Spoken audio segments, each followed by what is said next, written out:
തുടർച്ചയായിട്ട് bathroom പോകാനുള്ളൊരു tendency വരിക. കാരണം ഒരു പ്രാവശ്യം പോയി കഴിഞ്ഞിട്ടും കൃത്യമല്ലാത്ത ശോധനയുടെ അവസ്ഥ. കാരണം ബാത്റൂം പോവുക, തിരിച്ചു വരിക, അതോടൊപ്പം തന്നെ വളരെ സ്ട്രെസ് കൊടുക്കേണ്ട, പ്രഷർ കൊടുക്കേണ്ട ഒരവസ്ഥ. ബാത്റൂം പോയിട്ട് വളരെ ശക്തമായ പ്രഷർ കൊടുക്കുക, എന്നാൽ പോലും പോകാത്തൊരവസ്ഥ. പിന്നീട് പ്രഷർ കൊടുത്ത് പോയി കഴിഞ്ഞാലും പെയിൻ ഉണ്ടാവുക. ചില കേസുകളിൽ ഇങ്ങനെ ബ്ലീഡിങ് ഉണ്ടാവും, ചിലതിന് ബ്ലീഡിങ് ഇല്ലാത്തൊരവസ്ഥ. ബാത്റൂം പോയി കഴിഞ്ഞാൽ ഇരിക്കാനും നിൽക്കാനും പറ്റാത്ത അവസ്ഥ. ഈ ഒരു കംപ്ലയിൻസ് ആണ് പൊതുവെ പൈൽസിൽ കണ്ടുവരാറുള്ളത്. ബ്ലീഡിങ് ഇല്ലാത്തത് കൊണ്ട് തന്നെ എല്ലാ ആൾക്കാരും ഇത് പൈൽസ് ആണെന്ന് തിരിച്ചറിയാറില്ല. ഇതോടൊപ്പം തന്നെ ചൊറിച്ചിലുകളും ഒരുപാട് മറ്റു ലക്ഷണങ്ങൾ ഇതോടൊപ്പം അസോസിയേറ്റ് ഉണ്ടാവാറുണ്ട്. പക്ഷെ മോസ്റ്റ് കോമൺ ആയിട്ടുള്ള ഏറ്റവും സാധാരണതയിൽ കണ്ടുവരുന്ന ലക്ഷണങ്ങളാണ് ഞാൻ മുകളിൽ പറഞ്ഞിട്ടുള്ളത്. ഞാൻ ഡോക്ടർ മോഹസിൻ. ഇനി നമുക്ക് എന്താണ് പൈൽസ് എന്നും അതിൻ്റെ കാരണങ്ങളും എങ്ങനെ നമുക്കത് ഓവർകം ചെയ്യാന്നുള്ളത് വിശദമായിട്ട് നോക്കാം. പൈൽസ് നമുക്ക് എല്ലാവർക്കും അറിയുന്നത് പോലെ തന്നെ സഡൻഡറി ലൈഫ് സ്റ്റൈൽ കൊണ്ട് കിട്ടുന്ന ഇന്നത്തെ ഒരുവിധം അസുഖങ്ങളുടെ 80% നമ്മുടെ ജീവിതശൈലി തന്നെയാണ്. അതുകൊണ്ട് എല്ലാ വീഡിയോയിലും നമ്മൾ സഡൻഡറി ലൈഫ് സ്റ്റൈൽ പറയാറുണ്ട്. കാരണം അതിൻ്റെ കാരണം സഡൻഡറി ലൈഫ് സ്റ്റൈൽ കൊണ്ട് തന്നെയാണ് ഈ ഒരു അസുഖം വരുന്നത്. പൈൽസ് എന്നുള്ള ബുദ്ധിമുട്ട് കോമൺ ആയിട്ട് കണ്ടിരുന്നത് പ്രധാനമായിട്ടും നമ്മൾ എല്ലാവരും പരസ്യങ്ങളും കാര്യങ്ങളും പൈൽസ്, ഫിസ്റ്റുല, ഫിഷർ എന്ന് കാണാം. അതിൻ്റെ കാരണം പൈൽസ് എന്നുള്ളത് വ്യത്യസ്ത രൂപത്തിലാണ്. ഏറ്റവും പ്രധാനമായിട്ട് പൈൽസിനെ നമ്മൾ ഗ്രേഡ് ചെയ്തിട്ടുള്ളത് first side, second, third, fourth എന്നുള്ള എല്ലാവർക്കും കോമൺ ആയിട്ട് അറിയുന്നതാണ്. അതോടൊപ്പം തന്നെ കൃത്യമായിട്ട് അറിയാത്തൊരു കാര്യമാണ് പൈൽസ്. വേറൊരു പ്രധാന 2 തരത്തിൽ പൈൽസിന് ഡിവൈഡ് ചെയ്യുന്നത്, ബ്ലീഡിങ് ആൻഡ് നോൺ ബ്ലീഡിങ്. അതായത് നമുക്ക് വരുന്ന പൈൽസ് അസുഖം ചില സമയങ്ങളിൽ ബ്ലീഡിങ് ഉണ്ടാവില്ല. കാരണം നമ്മുടെ മലദ്വാരത്തിൻ്റെ അടുത്ത് ഒരു തടിപ്പ് മാത്രമായിട്ടാണ് ഫീൽ ചെയ്യുക. പക്ഷേ ആ ഒരു തടിപ്പ് വളരെ ഹാർഡായിരിക്കും. ക്ലീൻ ചെയ്യുന്ന സമയത്ത് തൊടുമ്പോൾ വളരെ ഹാർഡായിരിക്കും, നല്ല പെയിൻഫുൾ ആയിരിക്കും. മറ്റേത് എന്താണ്, ബ്ലീഡിങ് ഉണ്ടാവും. ബ്ലീഡിങ് ഉണ്ടാകുമ്പോൾ തന്നെ നമുക്ക് എന്ത് ചെയ്യും, നോർമലി സംശയം ഉണ്ടാവും, എനിക്ക് പൈൽസിൻ്റെ ബുദ്ധിമുട്ടുണ്ട്. രണ്ടാമത്തെ കേസിൽ എന്താണ്, ബ്ലീഡിങ് ഇല്ല. അതോടൊപ്പം തന്നെ നമുക്ക് അറിയാം ഇത് പൈൽസ് അല്ല വേറെ എന്തെങ്കിലും പ്രശ്നമാണെന്നുള്ള ഒരു ഡൗട്ട് വരും. അല്ലെങ്കിൽ കുറച്ച് കാലം കൂടി വെയിറ്റ് ചെയ്യും. ആദ്യത്തെ കേസാണ് എന്ത് ചെയ്യും, ഉടനെ ഓടി വരും, ഡോക്ടർ ഇങ്ങനെ ബ്ലീഡിങ് ഉണ്ട്. ബ്ലീഡിങ് പെട്ടെന്ന് കോൺസ്റ്റിപ്പേഷൻ ഇല്ലാതെ വരുന്ന ബ്ലീഡിങ് ആണെങ്കിലും അസോസിയേറ്റ് ചെയ്തിട്ട് വെയിറ്റ് ലോസ് ആണെങ്കിലും നമ്മൾ കൃത്യമായിട്ട് പറയാറുണ്ട് അവരോട്, ഇത് മാത്രം മതിയാവില്ല, അല്ലെങ്കിൽ ഒരു 1 വീക്ക് കൊടുത്ത് ട്രീറ്റ്മെൻറ്റ് കൊടുത്തതിന് ശേഷം മാറ്റങ്ങളൊന്നും കാണുന്നില്ലെങ്കിൽ അവരോടൊന്ന് പറയാറുണ്ട്, നിങ്ങൾ നിർബന്ധമായിട്ടും നമ്മൾ ഫർദർ ഇൻവെസ്റ്റിഗേഷന് പോകേണ്ടതാണ്. കാരണം പെട്ടെന്നുള്ള വെയിറ്റ് ലോസും പെട്ടെന്നുള്ള ബ്ലീഡിങ്ങും നമ്മൾ കൃത്യമായിട്ടും പരിശോധിക്കുന്നത് മറ്റ് പല രോഗങ്ങളുടെയും കൂടി സിംറ്റംസ് ആണ്, അടയാളങ്ങളാണ്. ഇനി എന്താണ് നേരത്തെ പറഞ്ഞ പോലെ പൈൽസിൻ്റെ ആ 2 പ്രധാനപ്പെട്ട ടൈപ്പ്, ഈ ഒരു 2 തരത്തിലാണ് പ്രധാനമായിട്ട് പൈൽസ് കണ്ടുവരാറുള്ളത്. ബ്ലീഡിങ് ഉള്ള കേസിലാണെങ്കിൽ നിങ്ങൾ നോക്കിയാൽ പ്രത്യേകം മനസ്സിലാക്കും, അവിടെ സിവിയർ ആയിട്ടുള്ള പെയിൻ ഉണ്ടാവും. പക്ഷേ അവിടെ ഉണ്ടാകുന്ന പൈൽസ് തടിപ്പ് വളരെ സോഫ്റ്റ് ആയിരിക്കും. രണ്ടാമത്തെ ഒരു കാറ്റഗറി പറഞ്ഞാൽ വളരെ ഹാർഡായിരിക്കും. ആ ഒരു ഹാർഡ്നെസ് വരികയും ആ പറഞ്ഞ സ്ഥലത്ത് നമുക്ക് പ്രഷർ തൊടുന്ന സമയത്ത് തന്നെ അവർ ഫീൽ ചെയ്യുകയാണെങ്കിൽ കൃത്യമായിട്ട് മനസ്സിലാക്കണം അതും പൈൽസ് ആണെന്നുള്ളത്.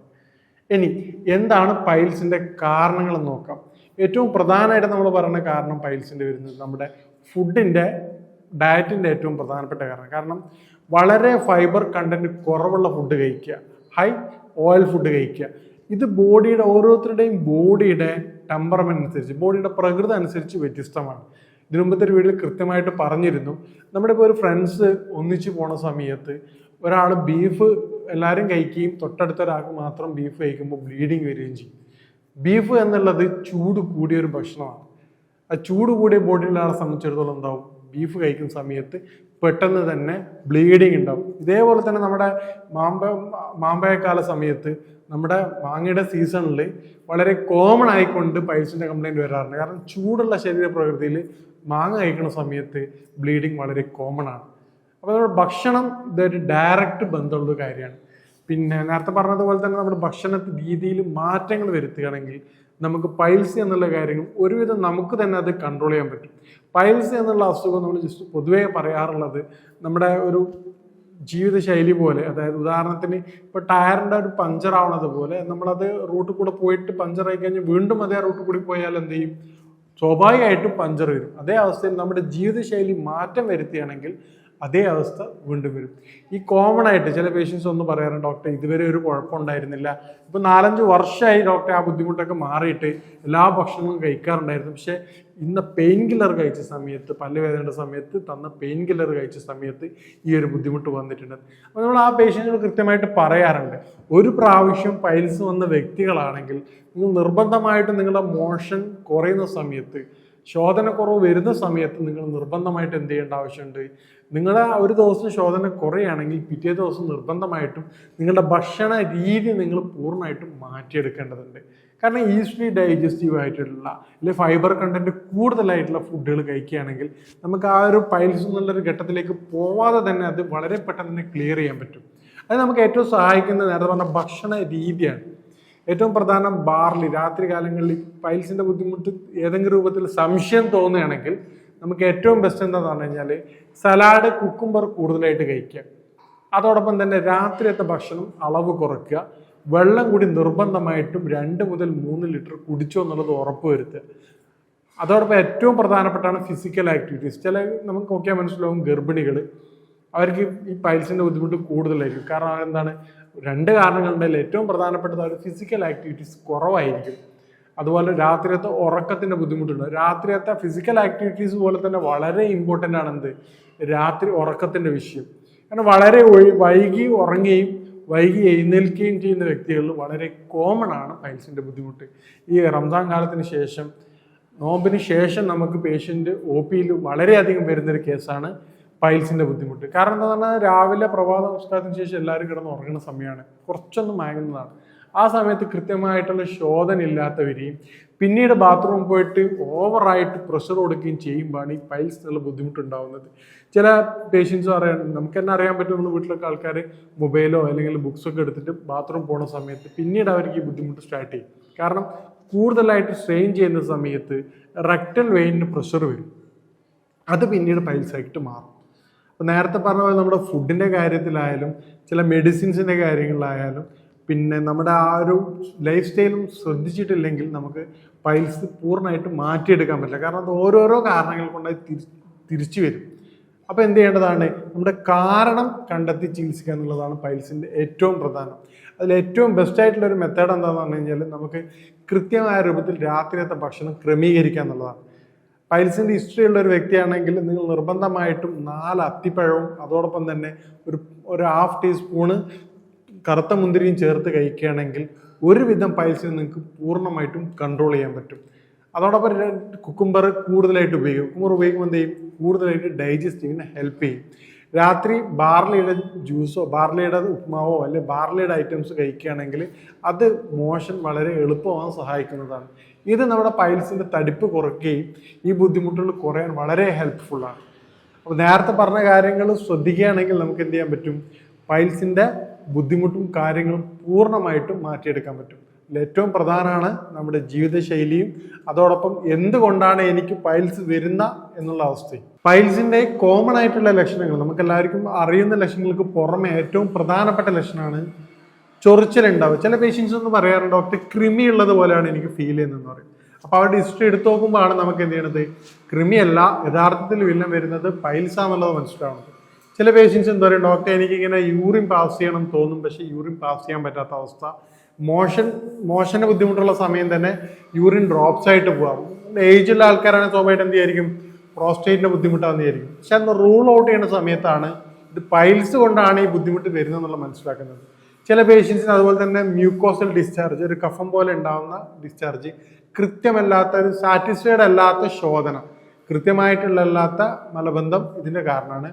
അപ്പൊ ഇതൊക്കെയാണ് പൈൽസിന്റെ നോർമൽ അല്ലാത്ത. നേരത്തെ പറഞ്ഞ കോഴ്സുകൾ വളരെ പ്രധാനപ്പെട്ടതാണ്, നമുക്ക് കോമൺ ആയിട്ട് എല്ലാവർക്കും അറിയുന്നതാണ്. കാരണം മലം പാസ് ചെയ്യുന്ന സമയത്ത് ഉണ്ടാവുന്ന പെയിന്, അതോടൊപ്പം തന്നെ മലം പാസ് ചെയ്തതിന് ശേഷം ഉണ്ടാവുന്ന അതികഠിനമായ വേദന, ഇരിക്കാൻ പറ്റാത്ത അവസ്ഥ, കൂടുതൽ നിൽക്കാൻ പറ്റാത്ത അവസ്ഥ, കാരണം എപ്പോഴും ഒരു ഡിസ്കംഫർട്ട് ഫീൽ ചെയ്യുന്ന അവസ്ഥ, ഇതൊക്കെയാണ് പൈൽസിന്റെ ഏറ്റവും പ്രധാനപ്പെട്ട ലക്ഷണങ്ങൾ. ഇനി പൈൽസ് ഉണ്ടാകുന്ന കോംപ്ലിക്കേഷൻസ്, ചില ആൾക്കാർക്ക് എന്താ ബുദ്ധിമുട്ട്, ചെറിയൊരു പൈൽസ് വരുമ്പോൾ അത് ഇങ്ങനെ പോകില്ല. അപ്പം പൈൽസ് ട്രീറ്റ് ചെയ്യാതിടുമ്പോൾ ഏറ്റവും പ്രധാനമായിട്ട് ഇൻഡൈജഷൻ കൊണ്ടാണ് വരുന്നതെങ്കിൽ അത് ബാഡ് ബ്രീത്തിന് കാരണമാവാറുണ്ട്. നമ്മൾ ബാഡ് ബ്രീത്തുള്ള ചില പേഷ്യൻസോട് ചോദിച്ച സമയത്ത് ഹിസ്റ്ററി എടുക്കുമ്പോൾ അത് കോൺസ്റ്റിപ്പേഷൻ ഹിസ്റ്ററി ഉണ്ടാവാറുണ്ട്. സ്വാഭാവികമായിട്ടും അവർക്ക് എന്താണ്, ആ ഡോക്ടർ കുറെ കാലമായിട്ട് പൈൽസിന്റെ ബുദ്ധിമുട്ടുണ്ടെന്ന് അവരും കൃത്യമായിട്ട് പറയാറുണ്ട്. പൈൽസിന്റെ ബുദ്ധിമുട്ടുള്ള വ്യക്തികൾ നമ്മൾ കൃത്യമായിട്ട് അത് ട്രീറ്റ്മെന്റ് എടുത്തിട്ടില്ലെങ്കിൽ അത് ബാഡ് ബ്രീത്തിലേക്ക് പോകുന്നുള്ളതാണ് ഏറ്റവും പ്രധാനപ്പെട്ട കാര്യം. രണ്ടാമത്തെ ഏറ്റവും പ്രശ്നം, പൈൽസ് മാറി അത് ഫിഷസ് ആയിട്ട് മാറും. കാരണം പൈൽസിന്റെ അസോസിയേറ്റുള്ള കോംപ്ലിക്കേഷൻസ് വരും. പിന്നീട് മെല്ലെ പസ് അവിടെ ഫോം ചെയ്യാൻ തുടങ്ങും. അതോടൊപ്പം തന്നെ ഫിസ്റ്റുലയായിട്ട് മാറും. വേറെ ഏറ്റവും പ്രധാനപ്പെട്ട കാരണം എന്ന് പറഞ്ഞാൽ നമുക്ക് തന്നെ ഒരു മെന്റൽ സാറ്റിസ്ഫാക്ഷൻ കിട്ടൂല. പൈൽസ് ഉള്ള വ്യക്തികൾ എപ്പോഴും ടമ്പേർഡ് ആയിരിക്കും, എപ്പോഴും ദേഷ്യമുള്ള വ്യക്തികളായിരിക്കും. നമുക്ക് തന്നെ ചില പണ്ടൊക്കെ ആൾക്കാർ പറഞ്ഞ പോലെ എന്ത് പൈൽസ് ഉണ്ടോ എന്നാ ചോദിക്കുക. പെട്ടെന്ന് ദേഷ്യപ്പെടുന്ന ഒരു വ്യക്തിയോട് ചോദിക്കുക എന്താണ് നിനക്ക് എന്താ പൈൽസിന്റെ ബുദ്ധിമുട്ടുണ്ടോ എന്ന് ചോദിക്കുക. കാരണം എന്താ, പൈൽസ് ഉള്ള വ്യക്തി അത്രയും ടമ്പേർഡ് ആയിരിക്കും. ഒരു കാര്യം സ്വന്തമായിട്ട് ചെയ്യാനോ അല്ലെങ്കിൽ എല്ലാ കാര്യങ്ങളിലും ഒരു കോൺസെൻട്രേറ്റ് ചെയ്ത് ഒരു വളരെ എനർജറ്റിക് ആയിട്ട് ചെയ്യാൻ പറ്റാത്തൊരവസ്ഥ പൈൽസ് രോഗികൾ വളരെ കോമൺ ആയിരിക്കും. അതോടൊപ്പം തന്നെയാണ് നമുക്കിപ്പോൾ ഒരു കൂടുതലായിട്ട് ഇരിക്കാനോ യാത്ര ചെയ്യാനോ പറ്റാത്ത അവസ്ഥ. ഈ മേൽപ്പറഞ്ഞ കാര്യങ്ങൾ നമ്മൾ ശ്രദ്ധിക്കുകയാണെങ്കിൽ ഡയറ്റിലും ഈ പറഞ്ഞ ബുദ്ധിമുട്ടുകളും കാര്യങ്ങൾ കുറച്ചൊന്ന് കൺട്രോൾ വരുത്താൻ നമുക്ക് എന്ത് ചെയ്യാൻ പറ്റും, കോംപ്ലിക്കേറ്റഡ് അല്ലാത്ത പൈൽസ് കാര്യങ്ങൾ നമുക്ക് തന്നെ ട്രീറ്റ് ചെയ്യാൻ പറ്റും. പൈൽസ് എന്നുള്ളത് ശ്രദ്ധിച്ചു കഴിഞ്ഞാൽ കൃത്യമായിട്ട് നേരത്തെ പറഞ്ഞതുപോലെ ഏറ്റവും ആദ്യത്തെ ലക്ഷണം വരിക ഈ കോൺസ്റ്റിപ്പേഷൻ ആണ്. ഈ കോൺസ്റ്റിപ്പേഷൻ വരുന്ന സമയത്ത് തന്നെ നമുക്ക് എന്ത് ചെയ്യാൻ പറ്റും, കോൺസ്റ്റിപ്പേഷൻ വരുന്ന സമയത്ത് തന്നെ നമ്മൾ ആ രൂപത്തിലേക്ക് മാറ്റുകയാണെങ്കിൽ, ഡയറ്റും കാര്യങ്ങളും മാറ്റുകയാണെങ്കിൽ നമുക്ക് പൈൽസിന്റെ സ്റ്റേജിലേക്ക് വരാതെ തന്നെ അത് പൂർണ്ണമായിട്ട് മാറ്റിയെടുക്കാൻ പറ്റും. കാരണം ചെറിയൊരു സിംറ്റംസ് കാണുമ്പോൾ തന്നെ നമുക്ക് എന്ത് ചെയ്യാൻ പറ്റും, ഈ ഭക്ഷണത്തിന്റെ കൂടെ രാത്രി നിങ്ങൾക്ക് മുരിങ്ങയുടെ ഇല തോരനായിട്ട് കഴിക്കാൻ പറ്റും ഭക്ഷണത്തിന്. അപ്പം എന്താവും, പിറ്റേന്ന് നല്ല സ്മൂത്ത് ആയിട്ടുള്ള മോഷൻ, വളരെ സ്മൂത്ത് ആയിട്ട് മോഷൻ ഉണ്ടാവും. ഈ മോഷൻ ഇല്ലാത്തൊരു ഘട്ടങ്ങളിൽ എന്ത് ചെയ്യേണ്ടി വരും, കുക്കുംബർ കൂടുതലായിട്ട് കഴിക്കേണ്ടി വരും. അല്ല നിങ്ങൾക്ക് എന്ത് ഫുഡാണോ മോഷന് ഹെൽപ്പ് ചെയ്യണത് ആ ഫുഡ് കൂടുതലായിട്ട് കഴിക്കേണ്ടി വരും. അപ്പോൾ 1, 2, 3 ദിവസം തുടർച്ചയായിട്ട് മോഷൻ ക്ലിയർ ആക്കി കഴിഞ്ഞാൽ തന്നെ ആ ഒരു പൈൽസ് വരിക എന്നുള്ളതും അല്ല അതിന്റെ കോംപ്ലിക്കേഷൻസ് ഉള്ള സ്റ്റേജിൽ നമുക്ക് പൂർണ്ണമായിട്ടും അത് ഒഴിവാക്കിയെടുക്കാൻ പറ്റും. അപ്പോൾ ഈ പറഞ്ഞ കാര്യങ്ങൾ നിങ്ങൾ ജീവിതത്തിൽ ഫോളോ ചെയ്യുകയാണെങ്കിൽ വളരെ എളുപ്പം തന്നെ നമുക്ക് എന്ത് ചെയ്യാൻ പറ്റും, പൈൽസിന്റെ ബുദ്ധിമുട്ടുകൾ പൂർണ്ണമായിട്ട് മാറ്റിയെടുക്കാൻ പറ്റും. ഇതോടൊപ്പം തന്നെ വളരെ പ്രധാനപ്പെട്ട ഒരു കാര്യമാണ്, പൈൽസിന്റെ പേഷ്യന്റ് ഹിസ്റ്ററി എടുത്ത സമയത്ത് എല്ലാവർക്കും വെള്ളം കൂടി വളരെ കുറവായിരിക്കും. അപ്പം നിർബന്ധമായിട്ടും ഒരു ദിവസം 2 to 3 ലിറ്റർ നിർബന്ധമായിട്ടും വെള്ളം കുടിക്കേണ്ടതാണ്. അതുപോലെ തന്നെ ഒരു ഫിസിക്കൽ ആക്ടിവിറ്റീസ് ഒരു 1 hour എങ്കിലും, ഒരു ഹാഫ് ആൻ അവർ ആയിട്ട് 2 ഷിഫ്റ്റ് ആയിട്ടെങ്കിലും നിങ്ങൾ 1 hour നിർബന്ധമായിട്ടും ബോഡിയിൽ ഫിസിക്കൽ ആക്ടിവിറ്റീസ് നിർബന്ധമായിട്ട് ചെയ്യേണ്ടതാണ്. ഈ രൂപത്തിൽ ഭക്ഷണവും ഉറക്കവും വെള്ളവും ക്രമീകരിക്കുകയാണെങ്കിൽ നിങ്ങൾക്ക് പൈൽസ് പൂർണ്ണമായിട്ടും മാറ്റിയെടുക്കാൻ പറ്റും. അതോടൊപ്പം തന്നെ പൈൽസിന്റെ കോംപ്ലിക്കേഷൻസ് കാണുകയാണെങ്കിൽ ഈ പറഞ്ഞ രൂപത്തിൽ ഭക്ഷണ ക്രമീകരണം വരുത്തി മാറുകയും പെട്ടെന്ന് തന്നെ 1-2 ദിവസം കൊണ്ട് നിങ്ങൾക്ക് അത് മാറ്റങ്ങൾ വരുന്നില്ല എങ്കിൽ നിങ്ങൾ നിർബന്ധമായിട്ടും ഒരു ഡോക്ടറെ കാണേണ്ടതാണ്. കാരണം ആ സ്റ്റേജുകൾ ഇങ്ങനെ ബുദ്ധിമുട്ടിലേക്ക് വന്നു കഴിഞ്ഞാൽ, ഒരു സ്വെല്ലിങ്ങോ തടിപ്പോ ബ്ലീഡിങ്ങോ വന്നു കഴിഞ്ഞാൽ പിന്നീട് അത് ക്യൂറബിലിറ്റി വളരെ സമയമെടുത്തുകൊണ്ട് മാത്രമേ എന്താവുള്ളൂ പൈൽസിന്റെ ബുദ്ധിമുട്ട് മാറും. കാരണം എന്ന് പറഞ്ഞാൽ അത് നിങ്ങൾക്ക് എല്ലാവർക്കും അറിയണത് പോലെ തുടർച്ചയായിക്കൊണ്ട് തന്നെ മലം പാസ് ചെയ്യുന്ന ഏരിയ ആയതുകൊണ്ട് ഇപ്പോൾ പൈൽസ് നമ്മൾ പറയാറുള്ളത് റെക്ടൽ വെയിനിൽ ഉണ്ടാവുന്ന തടിപ്പാണ്. കാരണം ഒരു പ്രാവശ്യം പ്രഷർ കൊടുക്കുമ്പോൾ ആ റെക്ടൽ വാളിൽ ഉണ്ടാവുന്ന തടിപ്പ് കൊണ്ട് മലം ഡ്രൈ ആയിരിക്കും. മലം പാസ് ചെയ്യുന്ന സമയത്ത് അവിടെ ചെറിയൊരു തട്ടി പിന്നീട് വരുമ്പോൾ എന്ത് ചെയ്യും, അതവിടെ ചെറിയ ഇഞ്ചുറി വരികയും ഇൻഫ്ലമേഷൻ വരികയും ചെയ്യും. ഇൻഫ്ലമേഷൻ വന്നു കഴിഞ്ഞാൽ സ്വാഭാവികമായിട്ട് എന്ത് ചെയ്യും, ചെറിയ തടിപ്പ് വരികയും പിന്നീട് അവിടെ ഓരോ പ്രാവശ്യവും മലം പാസ് ചെയ്യുന്ന സമയത്ത് അവിടെ തട്ടിയും ബ്ലീഡിങ് വരികയും പുകച്ചിലും പെയിനും പ്രയാസങ്ങളും ഇതൊക്കെയാണ് അതിൻ്റെ അടിസ്ഥാന കാരണം. അപ്പോൾ ഈ ഒരു സ്റ്റേജിലേക്ക് എത്തിക്കഴിഞ്ഞാൽ അത് ഹീലിങ്ങിന് നോർമലായിട്ടും കുറച്ച് സമയം എടുക്കുന്നതാണ്. ഇപ്പോൾ പെട്ടെന്ന് 2 ദിവസം കൊണ്ട് 1 ദിവസം കൊണ്ട് മാറ്റിയെടുക്കുക അങ്ങനെയൊന്നും പൈൽസിന്റെ പെട്ടെന്ന് മാറ്റിയെടുക്കാൻ പറ്റില്ല. 3-4 ദിവസം സിവിയർ ആയിട്ടുള്ള പെയിൻ നിങ്ങൾ അനുഭവിക്കാൻ വേണ്ടി വരും. പക്ഷെ ഈ രൂപത്തിൽ സ്റ്റാർട്ടിങ് വന്നൊരു വ്യക്തിയാണെങ്കിൽ എന്ത് ചെയ്യാൻ പറ്റും, ഈ സിംറ്റംസ് കാണിക്കുകയാണെങ്കിൽ നിങ്ങൾ ഈ രൂപത്തിൽ ക്രമീകരിക്കുകയാണെങ്കിൽ നിങ്ങൾക്ക് വളരെ എളുപ്പം തന്നെ പൈൽസ് മാറ്റിയെടുക്കാൻ പറ്റും. ഇനിയിപ്പം അത് കഴിച്ചിട്ടും ഈ രൂപത്തിൽ ക്രമീകരണങ്ങൾ നടത്തിയിട്ടും നിങ്ങൾക്ക് മാറ്റങ്ങളില്ല എങ്കിൽ നിങ്ങൾ നിർബന്ധമായിട്ടും ഒരു ഡോക്ടറെ കൺസൾട്ട് ചെയ്ത് ആ ഒരു പ്രയാസം പൂർണ്ണമായും മാറ്റിയെടുക്കേണ്ടതാണ്. ഇല്ലെങ്കിൽ നേരത്തെ പറഞ്ഞ പോലെ അതിൻ്റെ കോംപ്ലിക്കേഷനിലേക്കും നിങ്ങളും പ്രയാസങ്ങളും മറ്റു ബുദ്ധിമുട്ടുകളും അനുഭവിക്കേണ്ടതാണ്. പൈൽസുമായിട്ട് ബന്ധപ്പെട്ട നമ്മുടെ ഈ പറഞ്ഞ ഓരോ വ്യക്തികളിലും വ്യത്യസ്തമായിട്ടുള്ള ആരോഗ്യ പ്രശ്നങ്ങളാണ് കണ്ടുവരാറുള്ളത്. അപ്പം നമ്മുടെ ഓരോരുത്തരും വ്യത്യസ്തമായ ആരോഗ്യ പ്രശ്നങ്ങളും നിങ്ങൾക്ക് ഉണ്ടാകുന്ന സംശയങ്ങൾക്കും താഴെ കൊടുത്തിരിക്കുന്ന നമ്പറിൽ ബന്ധപ്പെടാവുന്നതാണ്. ഇനി മറ്റൊരു ആരോഗ്യപരമായ വിഷയമായിട്ട് കാണാം.